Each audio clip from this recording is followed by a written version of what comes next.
कन्याकुमारी भारत में तमिलनाडु राज्य का एक शहर है। इस शहर को यह नाम इस क्षेत्र में देवी कन्याकुमारी मंदिर से दिया गया है।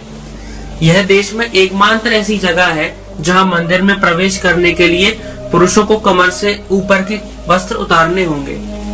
एक पौराणिक कथा के अनुसार राक्षस बानासुर को भगवान शिव ने यह वरदान दिया था कि उसकी मृत्यु सिर्फ कुमारी कन्या के हाथों से ही होगी।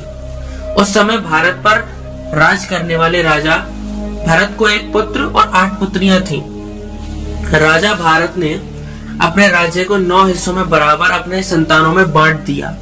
तब दक्षिण का हिस्सा उनकी पुत्री कुमारी को दिया गया। कुमारी को देवी पार्वती का अवतार माना जाता था। कुमारी ने दक्षिण भारत के हिस्से पर अच्छी तरह से शासन किया। कुमारी भगवान शिव से विवाह करना चाहती थी। उसके लिए वो बहुत पूजा तब भी करती थी और एक बार भगवान शिव प्रसन्न होकर कुमारी से विवाह करने के लिए तैयार भी हो गए थे, परंतु नारद मुनि का कहना था कि राक्षस बानासुर का वध कुमारी के हाथों ही हो, इसी वजह से उनका विवाह नहीं हो पाया। देवी का विवाह संपन्न न हो पाने के कारण बचे हुए दाल चावल बाद में कंकड़ पत्थर बन गए। तंबी विवेकानंद स्टेच्यू 100 रुपया 2 लोगों का, 2 किलोमीटर ओनली।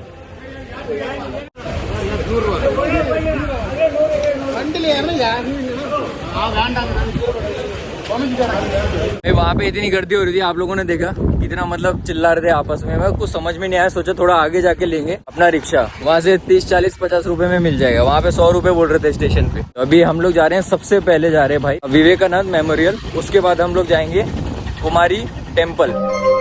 कहा जाता है इसलिए ही कन्याकुमारी के बीच में दाल और चावल के रंग रूप वाले कंकड़ बहुत मिलते हैं। आश्चर्य भरा सवाल तो यह भी है कि कंकड़ पत्थर दाल या चावल के आकार जितने ही देखे जा सकते हैं। कुछ समय बाद बानासुर को कुमारी की सुंदरता के बारे में पता चला और वो विवाह का प्रस्ताव लेकर उसके पास पहुंच गई।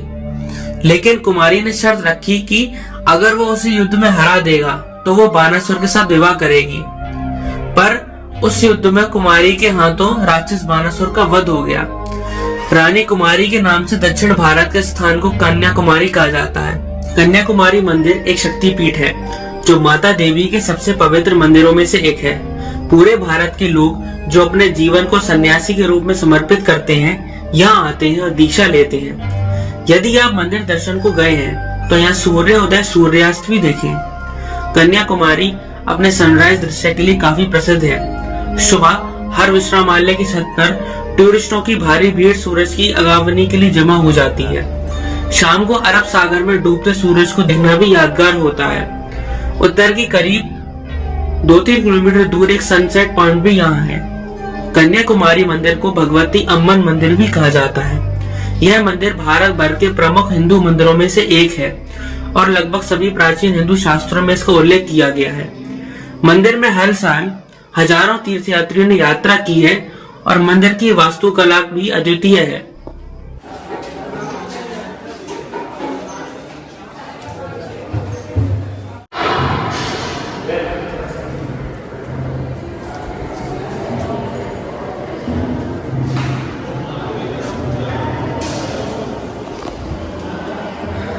माता के मंदिर में हम लोग कन्याकुमारी में शर्ट उतार दी। अंदर यहाँ पे शर्ट अलाउ नहीं है और ना पहने तो ज़्यादा अच्छा है। गणपति जी